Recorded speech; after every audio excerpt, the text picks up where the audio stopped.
मित्रों, भगवान श्री कृष्ण कहते हैं, प्रिय अर्जुन, ये सकारात्मक सोच न केवल हमें मानसिक शांति देती है, बल्कि हमारे जीवन को भी अधिक अर्थपूर्ण बना देती है। ईर्ष्या से बचने का एक और तरीका है कृतज्ञता का अभ्यास करना। जब हम अपने जीवन की अच्छाइयों को पहचानते हैं और उनका सम्मान करते हैं, तो हमें दूसरों की सफलता से जलन नहीं होती। हम यह समझने लगते हैं कि हर किसी की यात्रा अलग होती है और हर किसी को अपने समय पर सफलता मिलती है। जब हम इस सोच को अपना लेते हैं, तो ईर्ष्या की जगह संतोष, धैर्य और आत्मविश्वास आ जाता है। आखिरकार ईर्ष्या एक ऐसी जंजीर है जो हमें आगे बढ़ने से रोकती है। अगर हम अपने जीवन को वास्तव में खुशहाल बनाना चाहते हैं, तो हमें इस जंजीर को तोड़ना होगा। हमें यह समझना होगा कि दूसरों की सफलता हमारी असफलता नहीं है।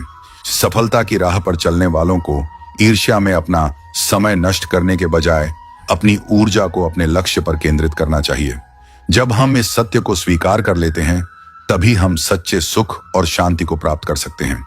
जिस वस्तु या सफलता की इच्छा मन में घर कर जाती है, वही व्यक्ति को ईर्ष्या की ओर ले जाती है।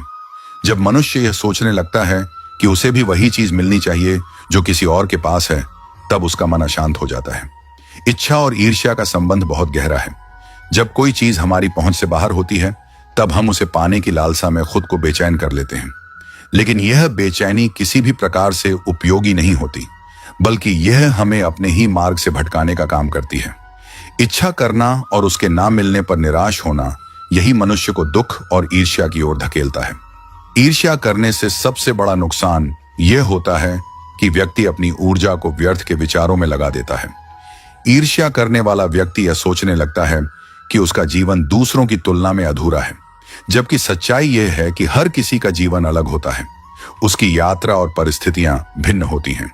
प्रिय साथियों, बताइएगा कि आज का यह प्रसंग आपके मन को कैसा लगा। अगर आपके दिल में श्री कृष्ण के लिए सच्चा प्रेम है, तो वीडियो को एक लाइक दें और कमेंट में पूरे भाव से लिखें, जय श्री कृष्ण। और अगर आप सेवा भाव से इस भक्ति यात्रा में सहयोग देना चाहें, तो स्क्रीन पर दिए गए QR कोड से अपनी क्षमता अनुसार दान करें। आपका छोटा सा सहयोग भी श्री कृष्ण प्रेम के संदेश को आगे बढ़ाने में आशीर्वाद बन जाता है। जय श्री कृष्ण।